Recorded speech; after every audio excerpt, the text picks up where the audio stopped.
Welcome again today to this webinar series that we're calling Building Climate Resilience for Wildlife and You. And today we have Dr. Christopher Hoving, who has led the Climate Adaptation Program for the Michigan Department of Natural Resources Wildlife Division since 2012.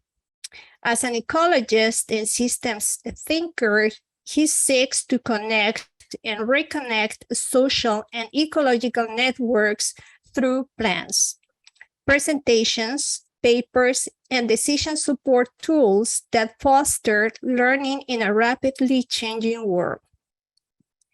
His passion is restoring health and harmony between people and nature, and he enjoys something which is really interesting, quixotic challenges like solving the dual crisis of biodiversity and climate change to create a future in which society and ecosystems thrive together.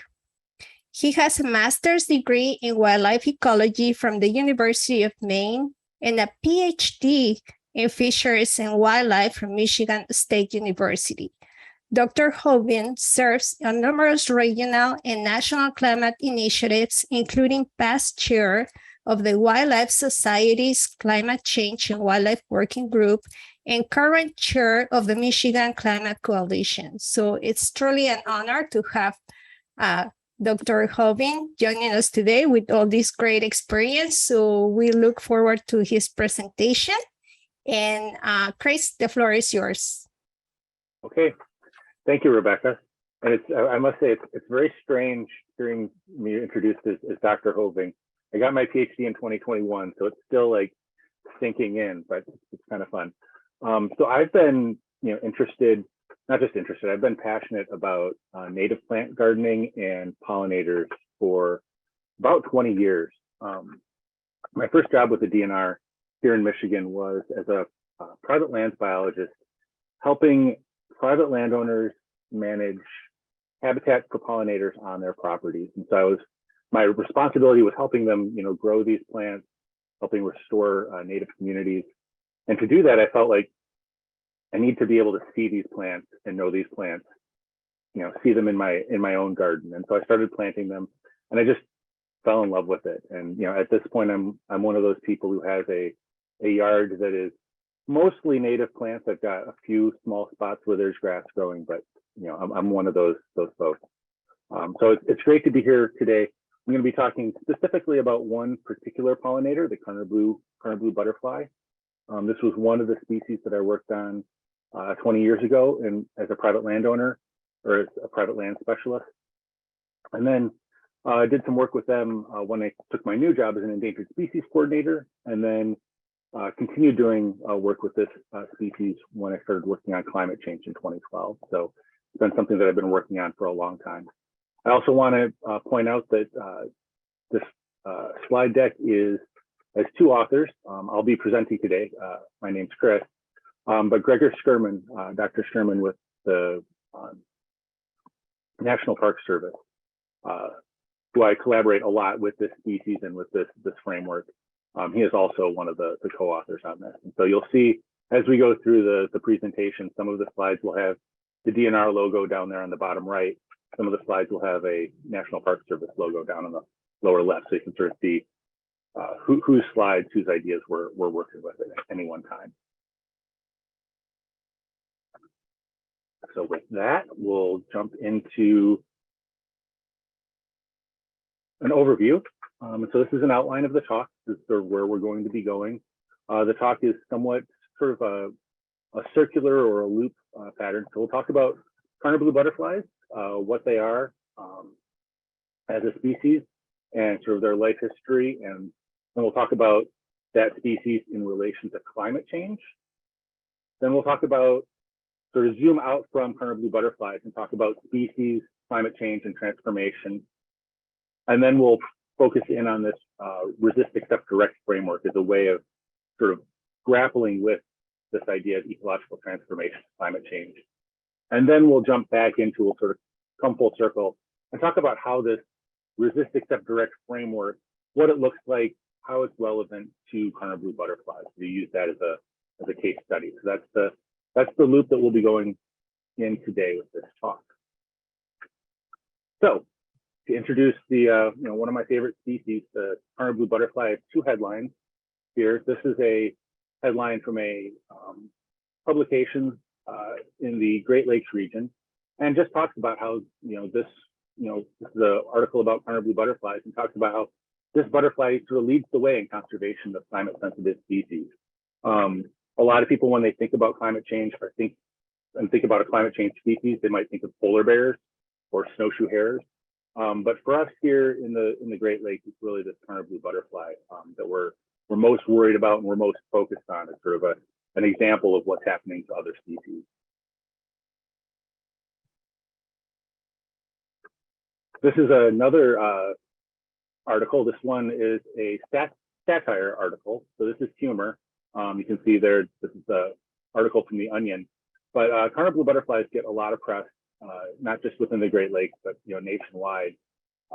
And so this is one I just found it very funny. People talk about how important it is to save endangered species because it affects human health and livelihood. They don't usually think about it in this context, though. So if you get a chance, look up that article on the Onion about Karner blue butterflies. Pretty funny. So let's dive into the science of Karner blue butterflies and what they are. We'll go through their sort of life history. What is this species? Now, the Karner blue butterfly is a federally endangered subspecies of the Melissa blue butterfly. So the Melissa blue butterfly is a species that can feed on a lot of different food plants as a caterpillar. Karner blue butterflies will eat only one thing, and it's the picture here, wild blue lupin. So they only have one larval host plant. And so, as you can imagine, this species sort of, its fate is tied to this plant species. But if you look closely at this picture of lupin, you'll see that it's covered with ants, and that's because the ants are tending Karner blue butterfly caterpillars. And there's a mutualistic relationship that they have, and this is actually common with butterflies in the Lycaeniid or blue family. There's a lot of different species nationwide in this family. They often have this mutualism with ants. With the Karner blue butterflies, the caterpillars will secrete a sugary substance that the ants will use as food, and in return, the ants will protect the caterpillars from predators. So you can think of this almost as like the ants are ranching Karner blue caterpillars, or maybe it's a dairy operation or something along those lines. But when you have healthy populations of ants in an area with Karner blue butterflies, the Karner blue butterflies do much better. Karner blues are also bivoltine, which is a fancy way of saying that there are 2 life cycles per summer for this species. And then they overwinter as eggs. So they'll go from egg, caterpillar to butterfly, back to egg, caterpillar, butterfly, and then they'll lay eggs, and those eggs will go through the winter. So they have two full generations per summer. The first flight benefits from insulating snow cover. This species tends to occur in areas that have predictable snow cover through the year. And the second flight is racing against the senescence of the host plant. So in Michigan in the summertime, it gets rather dry, and these species grow in some of our driest areas. You'll often find the wild blue lupin growing in the same habitats where we have our only native cactus, prickly pear cactus. So it's very, very sandy soils, very drought prone.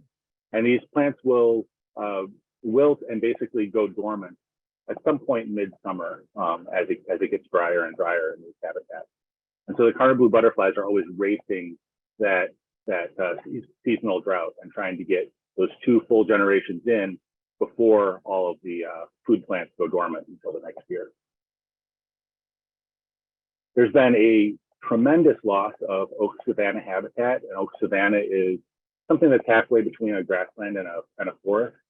You can think of it as a sort of a park-like prairie, but with scattered trees throughout it. And as you can imagine, that would be sort of the perfect place to set up a city, set up a settlement, maybe start agriculture if you're first moving into an area. And so we've lost 99.98% of oak savanna in the Midwest. That's one of the most imperiled temperate savannas in general, are the most imperiled biome on the planet. They're the most converted and least protected. And that's true here in in Michigan and in the Midwest.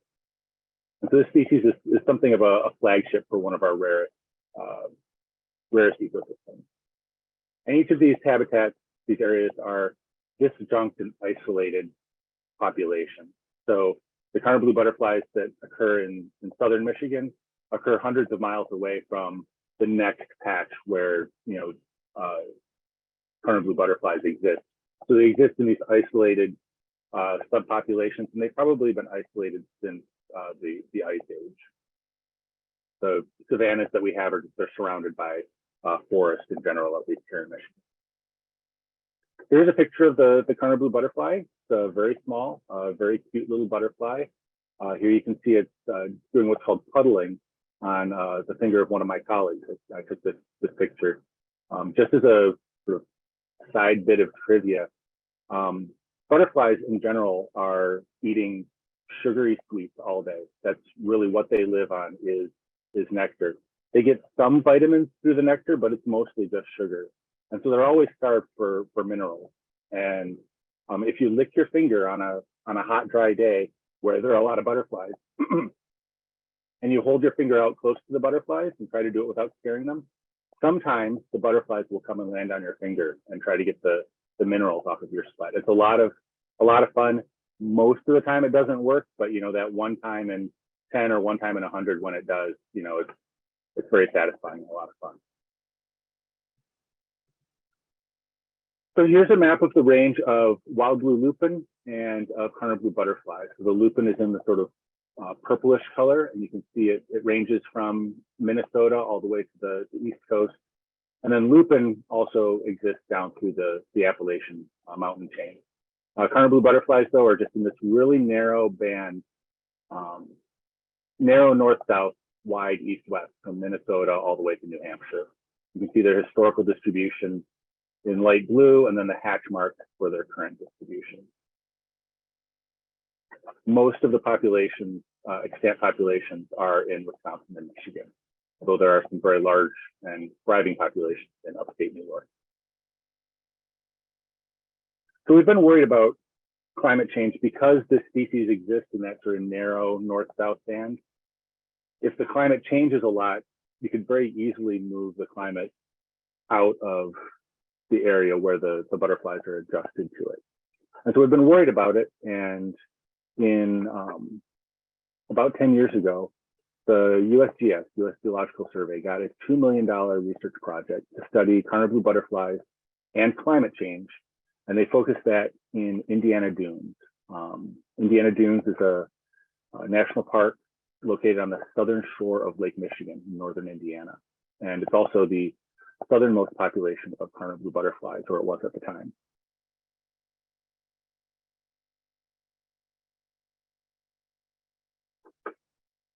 And so with this project, which started in 2012, they did their first field season. And so they had all of their monitoring equipment out. They had their experiments set up in different shaded spots and non-shaded spots, warmer microclimates, cooler microclimates. They had this all set up in 2012. And then in 2012, in March of 2012, we had a heat wave, which was then followed by a flash drought. So in this part of the world, in Michigan, we very rarely get the multi-year droughts that happen like in the Western United States, multi-year, multi-decade droughts. What we'll get is flash droughts where it'll just stop raining, and it'll stop raining for a period of several months.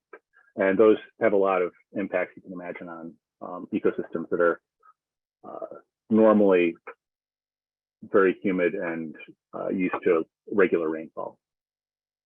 So that happened in 2012, and we got summer-like temperatures in early spring that year. And it ended up being a summer similar to what we would expect in the mid to late 21st century with ongoing climate change. So we sort of got a peek into the future. But this was perfect timing for a study on climate change because we suddenly had a lot of climate stresses going on at the time when we had a lot of researchers and a lot of monitoring equipment in the field. There's lab work being done, so not just in the field, but also in the lab, looking at the thermal sensitivity of Karner blue butterflies. Are there temperatures that are too warm for them, too cold for them? what can they tolerate and what can they tolerate at different life stages. And there were also microhabitat experiments. So they would put, eggs of Karner blue butterflies in a shaded area and a not shaded area, on a north slope of a dune, on a south slope of a dune, and so on. And then there was also work on GIS modeling, so basically mapping the thermal niche of Karner blue butterflies. So we could look at where is the climate that they're adapted to going to move in the future. That was the question for that part of the research project. So it was a multi-part research project. And some of the things that they found, and these are just now being published, was that even a small increase in degree days, so how much heat is building up over a season, can trigger a third flight of the butterflies. So insects are triggered by how much warmth accumulates over the year. So if you get a string of warm days, that creates sort of a lot of heat in the environment. And if you have a longer series of warm days, or you just have more warm days in the same time period, it increases your degree days. And for Karner blue butterflies, it triggers a third flight. In some insects, third flight is triggering an extra generation per year, results in a larger population. And we were hopeful that that would be the case for Karner blue butterflies, but it turned out not to be. And I'll get into that in a second. There was also a phenological mismatch with the host plant. And so the lupin plants in the spring were reacting to the soil temperature when they were deciding whether they were going to break dormancy and start growing above ground. The Karner blue butterfly eggs, however, were reacting to air temperature a little bit further above the ground. And so they were hatching so early that there was no food for them on the landscape. And normally we wouldn't have been able to see this, but because there was a research project, we were able to see that going on.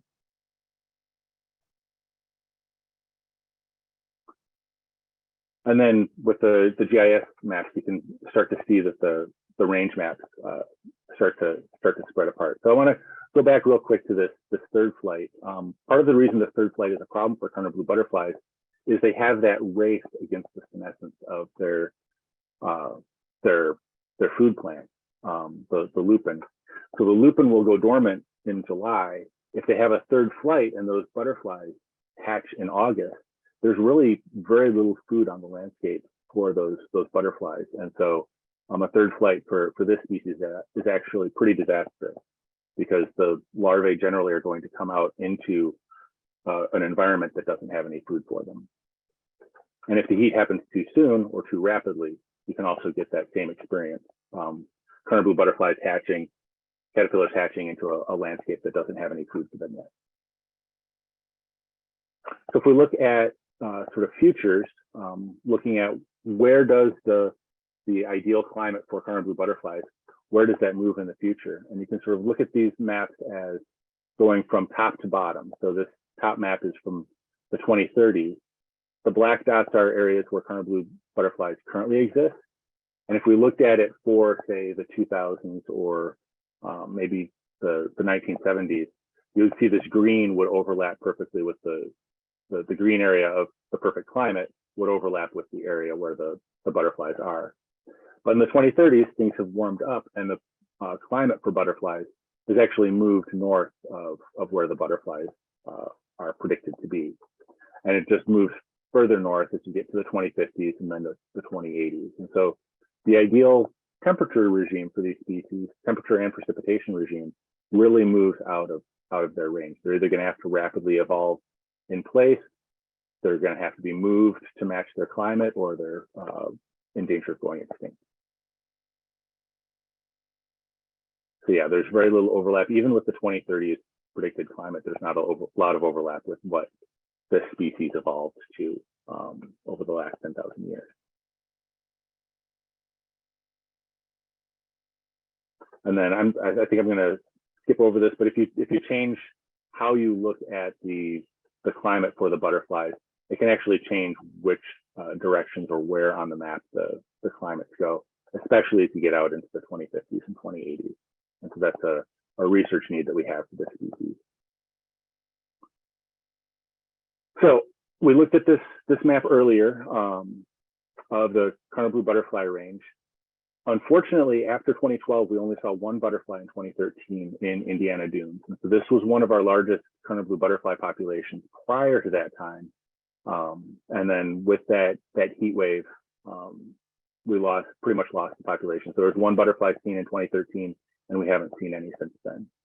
And then here in Northwest Ohio, another population at the southern edge of its range, no butterflies have been seen there since 2019. And so we're starting to lose butterfly populations along the southern edge of the range for this species, and that's very worrisome. At this point, probably the southernmost populations are here in Allegan County, because these two populations have been lost.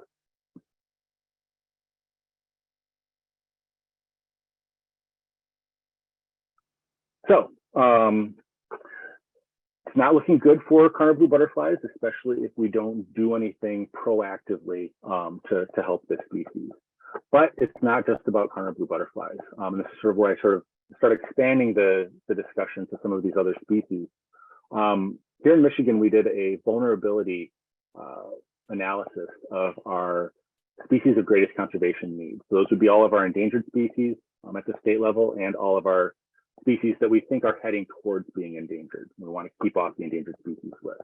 These are all of our rare species. And what we found was that 61% of those species are vulnerable to climate change. Some of them are extremely vulnerable. Karner blue butterfly was listed as extremely vulnerable. It's one of these 51. However, there were some species that we are likely to see an increase in their population. These are usually species that are at the northern extent of their range, maybe something that's more common in Missouri or Illinois or Indiana or Ohio, and just sort of barely gets up into Michigan. Those species will probably benefit from climate change. So it's not all bad news, but it is definitely a big change for a lot of species. And so we got a bunch of different species here. It's not just insects. We got birds, snakes, mussels. A lot of different species are going to be affected by climate change. And so it becomes a larger challenge. We were lucky with the Karner blue butterfly that we just happened to be looking very carefully in the one place where they were really impacted in the year the study was going on. But all of these species are being impacted to some degree or another. Here's a study that was that's been done, and there have been several studies that back this up, but looking at local extinctions. So that would be like the Indiana population. We haven't lost all of the Karner blue butterflies, but we have lost them in Indiana. Those type of extinctions are widespread among animal and plant species when you look across different studies. And so you can see, as you get that range moving north, as you get the climate envelope for a species moving north, you'll have areas where you could get expansion of a range along the north end, or at the higher elevation end. And then you also get these local extinctions or extirpation along the southern edge or the lower elevation end. And so they did this study looking at across different groups of species. So it's not just, it is high among insects, but it's not just insects, it's across all of these different groups. So let's talk a little bit about transformation. And when we talk about transformation, we're really talking about those species that are most common in an area, that really give an area character. Often we're talking about tree species or the most common species of vegetation in an area. And when we look back, taking a very long time scale, you can see that some of these groups of species, from a pollen count, some of these species will stay relatively common and stay about the same as far as their dominance of an ecosystem for thousands of years. But then there will be some rather rapid changes. And you sort of go back to the era, not when it was the ice age, but shortly after the ice age. So you can get these large changes. And what paleoecologists will tell us is that at the scale of thousands of years, big changes are the norm. That's not something that's unusual, and that's something that ecosystems are adapted to. And so when we start seeing these big changes, they're caused by climate change, and they're going to be more disruptive because of the other things we're doing to the landscape. But change in and of itself is not the problem. It becomes a problem when we try to figure out what to do about it. And so we can sort of see this transformation happening. This is sort of how we used to think about, or how we would like to think. If climate change wasn't happening, we would like to think about ecosystems happening in this way. So you can have, so at the top you have, let me get my pointer out. You have experienced weather, and it fluctuates sort of at a fine scale. It might be, that 1 year when it's really warm, for example. And it also has these fluctuations where, it might go you might have a warm decade and then a cool decade and then a warm decade. And even when you have a cool decade, you might have a warm year and so on. So it bounces up and down at different scales. And your ecological condition is going to do the same sort of thing. It's going to react to these changes in weather, but it's going to fluctuate within this envelope, within this disturbance regime or natural range of variability. When we get climate change, however, the long-term trend, climate change is a long-term multi-decadal trend, starts going up. And so the different peaks and such will happen at different times. And so you might get 1 year, this would be like that 2012 event. There was one anomalous year compared to all the years around it, but it poked us up above what we had experienced in the past. And for those butterflies in Indiana Dunes, it was too much. But over time, that's going to happen more and more often. And eventually, even your coolest years are going to be outside this historical range of variability. And what that does is puts you sort of on these different paths, and different species will react in different ways to this weather regime. Some of them will sort of hunk along here until you get this, completely leaving the historical range of variability. And then you might get these big step increases or sudden changes in an ecosystem where it goes from being, say, a beech maple forest to being an oak hickory forest or something like that. And that's something that we see in the past as you get these gradual climate change. Now, climate change that we're dealing with now is going to be somewhat faster than this, but it's going to be these changes that suddenly trigger and push us into different regimes with different species dominating. So if we look in the paleo record, and these are all different studies that were done in different parts of the world, we can see that in these upper latitudes where we had, the ice ages and the bigger changes in temperature swings, you had more of these transformations in ecosystems. They were more common. Whereas in the equatorial areas, it was less common. There wasn't as big a change during the ice ages, and there were fewer transformations going on. But even down here, there were still some that were happening. And you can look at this as far as composition, like which species is there, or you can look at it in terms of structure as it goes from a forest to a grassland, for instance. And then you can look at that and say, okay, how much climate change in the past triggered transformations? And you can sort of at a global perspective, play that forward. And you can see that if we keep things RCP 2.6, this is very optimistic as far as switching to renewable energy. We have a less than 50 chance in most areas, maybe closer to 50% chance of seeing ecological transformation. So we're on the cusp, even with the most optimistic viewpoints at this point, with what's already baked into the climate change that has already happened. However, if we don't do anything, and this would be, at this point, 8.5 is probably overly pessimistic, but this is, worst case scenario. We're looking at almost certain transformation, and transformation being ubiquitous in globally across all ecosystems. We can zoom that in here in the Great Lakes. Obviously, we can't zoom in too well, but we can sort of start to see that we're looking at best case around a 50% probability of large change, and worst case more in the 70 to 80% chance of these transformations happening.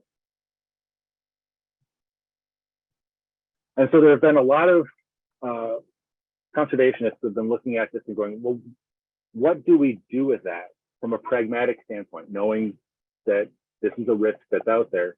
How do we deal with that? And there have been several different things over time. A lot of different authors have put different terms to this. The one that I'm presenting today is the Resist, Accept, Direct framework.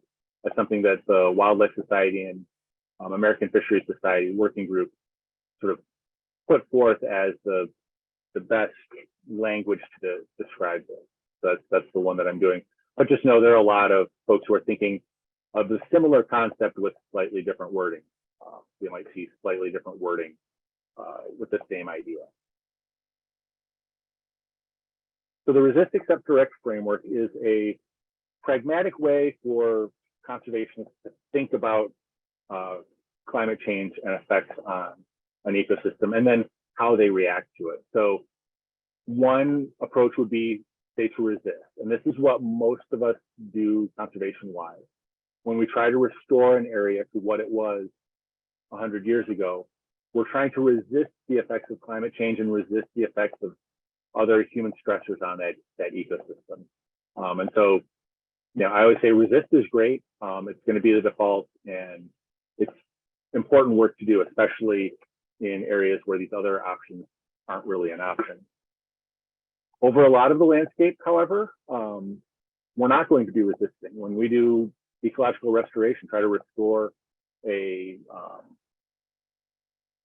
oak savanna, we're definitely not going to be restoring oak savannas everywhere where oak savannas used to exist. We're going to be doing it over a small amount of the area. So a lot of the time, we're accepting what changes are going to be driven, in this case, by climate change. And then sometimes we're going to be working in a system where we want to direct it in a certain direction. And that there could be various reasons for that. You might be in a system where a large wildfire killed all of the trees, and you have to decide, am I going to try to direct this system back to being a forest by replanting it to trees? Or am I going to direct it more towards the savanna or more towards the grass? You have that choice as a manager or as a community. So let's bring that concept, that Resist, Accept, Direct framework, back to Karner blue butterflies. And how does that apply for this species in particular? So in some areas, we're going to be doing resistance work. Oak savannas are a fire-dependent ecosystem, and so the butterflies actually thrive in areas that have been burned in the past. So we could be restoring and maintaining more habitat on the landscape. That might be, we know that the butterflies are going to have a harder time in the future with climate stressors. And so it's important to have larger populations of them where we have them. And so that means more intensive restoration of their habitats where they are. It might mean cultivating lupin and nectar plants in more cool microclimates. Indiana dunes had a dune and swale topography where they had dunes, lots of very short dunes set up in an east-west manner. And so the dunes would have a north face and a south face. And the Karner blue butterflies were always found on the south face. Perhaps if, 10 years ago, we had started moving some of the lupin to the northern face of those, there would have been some areas that were just enough cooler that the butterflies could have survived there. Maybe not, but that would be a resist type approach. We could develop more drought resistant lupin plants. So we could bring them in, cultivate them in labs, and select the ones that are more drought resistant, trying to get them to grow further later into the summer. Those would be some resist approaches. Accept might be just managing for savanna in an area. So you might have an area that's oak savanna, it's got Karner blue butterflies. You might say, you know what, I'm going to keep managing this for savanna, but I'm not going to worry about the Karner blue butterflies in the area. I'm just going to accept what happens with them, that they're a climate sensitive species, and hope that new species come into this system from the south. You might shift your outreach and education to other species. This is the sort of thing that Indiana Dunes is trying to grapple with. Karner blue butterflies were one of their keystone species. They were on all the logos and the interpretive materials that they had at the park. And now they have to sort of shift and think about what other species they have at the park, what other species they can use to tell their stories. And you might phase out reintroductions to the historical range where you're accepting this level of change. Conversely, you might let evolution happen. You might hope that the species, there will be some individuals in the populations that will be adapted to a warmer climate, and that those will survive and thrive into the future. And then directing. So in directing, we might add Karner blue butterfly food plants to areas north of where those food plants normally grow. So we might start introducing lupin north of its range, and then move the Karner blue butterflies to that area. We'd have to work a lot with local managers and stakeholders to do that. We'd also have to work a lot with federal and state agencies, because it is a state and federally listed species, and so you can't just move it around because you feel like moving it. And of course, you'd have to move not just the plants that they need, but also the ants and so on and so forth. So it'd be a big undertaking, but that's what directing transformation looks like. And it might, for species like Karner blue butterflies, it might be the key to their survival. So how is the framework being used? It's being used to help managers think outside the default. For us, conservation usually means resist and restore. And this helps managers think outside that default thinking, to think about what accepting and what directing looks like in management terms. It's also something that can be used to justify and communicate when you take one of those positions, especially if it's a position that's not the default resist position, but accepting or directing. It's also useful for communicating why management is changing, or why we're still doing resistance, why it's not changing yet. And it's important for framing adaptation plans so that you know that you're working across the whole spectrum of options. And it's important because a lot of these things, especially, I mean, Indiana Dunes was a good example of this. There were very difficult conversations that folks had to have, leadership, partners, stakeholders, you know, how you set goals, when, you know, the experts are telling you, you probably shouldn't reintroduce this butterfly in this area. It's just, the climate is not going to support it into the future. So to wrap up, climate is causing local extinctions. We know that's happening. We wish it wasn't, but it is. And so we have to figure out what to do about that. Future climate will not overlap historical range for many species. Karner blue butterflies, you know, one of these species with a real narrow north-south range is a good example of that.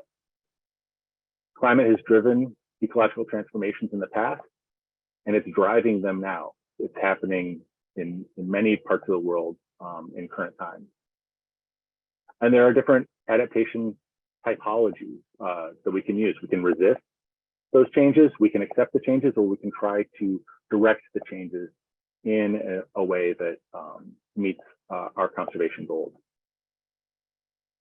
Resist has been the default, and tools like resist, accept, direct help frame these difficult conversations. And that's what I've got for you. I'm available for any questions. It looks like I did go off on some tangents. It was closer to a 40-minute talk than a 30-minute talk. That was perfect. Thank you so much, Chris. I really thank you. This is quite interesting. Before we go to questions, I would like to just stress a couple of things in this presentation that I think it'll be really good for all of us to keep in mind. Climate change is happening. It's affecting the species, the local species, and the habitats. And we are here because we care about our habitats and the wildlife species. Texas especially is extremely diverse. We have different ecoregions. Deep South Texas, the lower Rio Grande Valley, has this amazing biodiversity and is going through so many different changes, and is affecting how the species are adapting to those changes.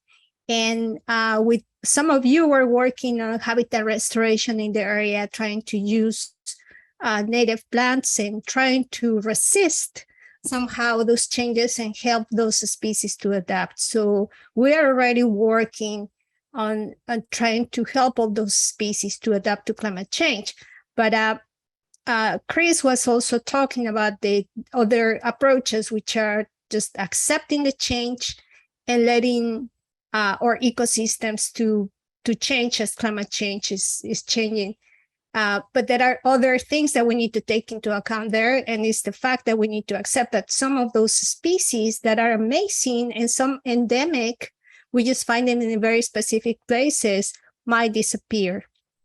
And then with direct is another really good approach. So I really would like to invite you all to reflect on this very same topic, because as the stakeholders and people who care about pollinators, the conservation of habitats, is just really, really important to face the fact that as we work towards conserving and protecting species, climate change is having a huge effect on those efforts, and then we need to address them. So based on that, I'm just going to go through your questions with Chris. I think the first question is, how is the lab work for thermal sensitivity done? And does it have effect on the species numbers? That's a good question. And so this was work that was done by Jessica Hellman and her lab at the University of Minnesota. And basically the way that it's done is taking a couple butterflies out of the wild and having them lay eggs on some lupin plants that you've got sort of like in a little mesh tent. And then you let the female butterfly go. And then you grow those caterpillars out into butterflies, and then usually there's a generation or two that they allow them to expand. So there's no adult butterflies taken out of the wild. Really, we just harvest a couple of the eggs and then use those eggs to create a population in the lab that we can manipulate. Oh, you're on mute. Thank you. So has this climate mapping been applied to native bees in your area as well? As far as I know, it hasn't, although it's hard to keep up with the literature on all the climate mapping that's been done. As far as I know, we haven't done it on the bees that we have. Still on mute. I'm not doing really well today with the muting and unmuting. So yeah, so Cheryl is mentioning that here in Texas, one of her cases is definitely the monarch butterfly, which is a really good point. Thank you, Cheryl, for pointing that out. So same thing is happening, and we know that in the West, the Western monarch population is as well being affected by climate change. So yeah, definitely one of the species that is being affected. So Aubrey has, there's another question, Darlene. In the two areas where you have not seen the Karner butterfly in a while, has there been a decline in the wild blue lupin plants? No, there has not been a decline in the lupin plants. It's been the butterflies that have disappeared from those areas. And it's one of the things that's frustrating to managers, because in the past, we would restore areas, and seeing the lupin plants was sort of a way that you could see success, because you knew if you're getting a lot of lupin coming back, you're going to have a lot of Karner blue butterflies using that resource. And then it was only here in the last decade that we started seeing, especially in Indiana and Ohio, areas that had lots of lupin, and the butterflies just weren't responding. The butterfly populations would stay low. And that was one of the reasons we did the climate change study. We suspected there was something else going on. Okay. So the next question is evolution fast enough to keep up, or will the accelerating climate change outpace it? We don't know. That's probably we know from the past that a lot of species were able to evolve responses to climate change. And we also know that a lot of species would go either locally or globally extinct because of climate change. Usually it was your specialist species, the species that only have one food plant that they can eat, or they depend on, this one other species to complete part of their life cycle. Those were usually the species that didn't make it through climate change. And so I think it's important that when we think about resist, accept, direct, that we do it in different parts of the landscape and in different parts of different populations, and not assume that we can apply it overall. So it may be that Karner blue butterflies can evolve to tolerate climate change at the rate that climate change is going on. And so in some spots, we're going to want to just really let that happen, not do any intervention. But we also can't put all our eggs in that basket. I think we also need to be looking at resistance strategies to slow down the effects of climate change right now.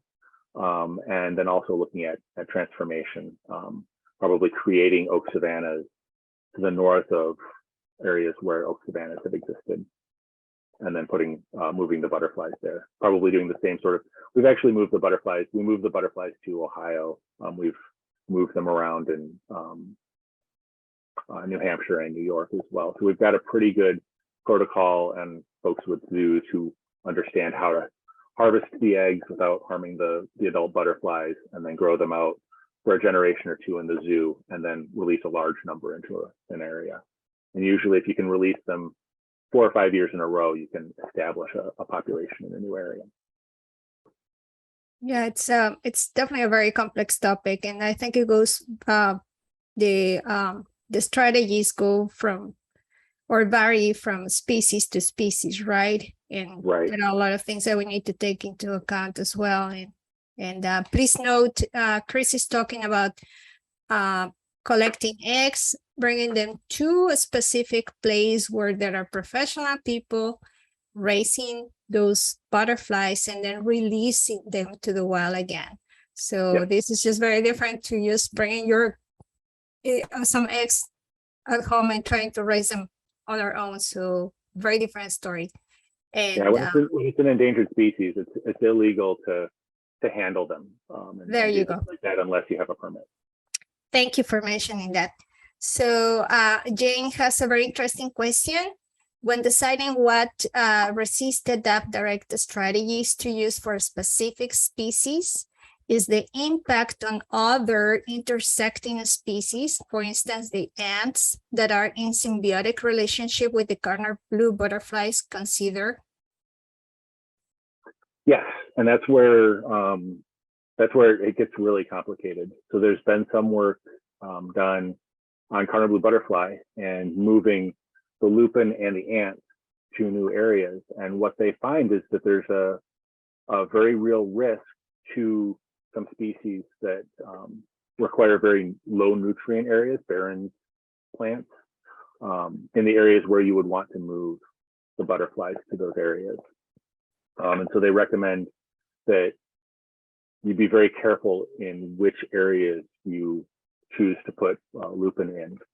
What I generally tell people is usually you want to restore endangered species populations in areas where you have already a high quality ecosystem. In this case, I think for transformation, we want to be looking at the opposite. If it's a high quality ecosystem where there are a lot of species with dependencies and a lot of rare species in that area already, we probably don't want to be moving new species into that area. We need to learn some lessons from our penchant for moving species around the globe and the risks that are involved with that.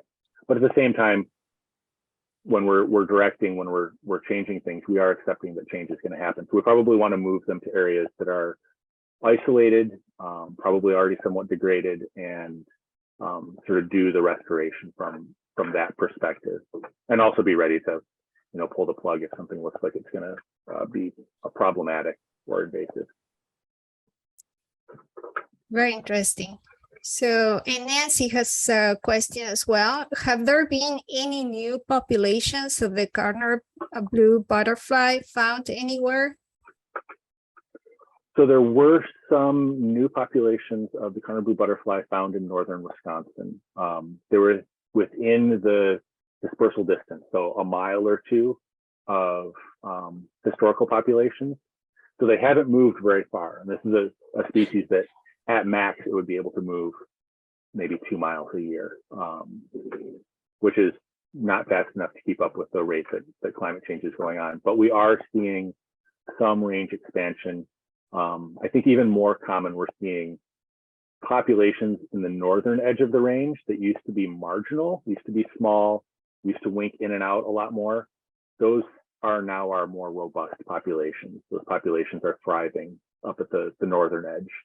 And it's the populations at the southern edge that are not doing as well as we would expect, given the, otherwise the quality of the ecosystem of the oak savanna.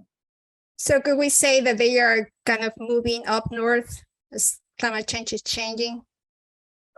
They're expanding, but they're expanding much slower than the rate of climate change. So the rate that in the Midwest area, climate is moving at about 3 to 5 kilometers per year. If you just think of like the average climate in an area, you'd have to go 3 to 5 kilometers each year north of where you are to keep with that same climate.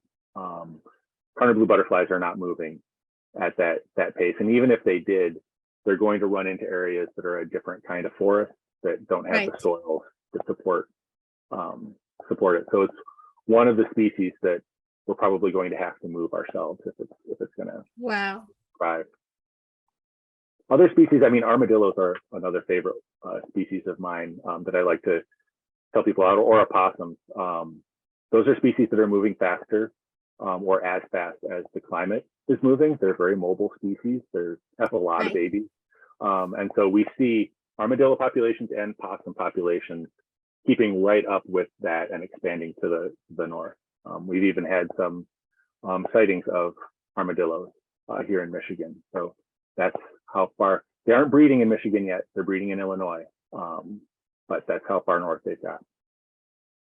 Yeah, so it seems like some species will be able to adapt faster and more easily than others. There's another example that I'm fascinated by it, and especially because I love this hummingbird, the bluff-bellied hummingbird, and it's a migratory species as well, and it has a similar situation. It's just changing its range as climate change is changing. So I invite all of you as well. If one day you don't have anything to do and you're just like, going online and doing some search, check the Audubon Society webpage. They have a lot of interesting maps showing you how different migratory birds and other non-migratory birds are trying to survive by changing their the areas where they even breed and overwinter. So it's just really fascinating, and these are things that sometimes we're not even aware of that are happening, and they are so crucial. It's just really, really important, because at the end it's going to affect us as well, our own lives. Yep. Yeah. So are there any other questions, guys? Okay, well, if you want to turn on your camera and say and wave at Chris and thank him for being here today, that would be great. And I'm so glad, David, that you enjoyed the presentation. Thank you. And all of you, thank you. And we'll have more of this interesting topic of climate change, habitat restoration, adaptation strategies, and of course the monarch butterfly, because you guys know that is like embedded in our hearts, especially for Texans. So, and Chris, we thank you so much for being here once more, saving the day. You definitely are our hero today, and the information that you provided is just really, really interesting. So, yeah, I want to thank you, everyone. Jillian, thank you for joining us, and we hope to see you in future webinars as well. All right, great.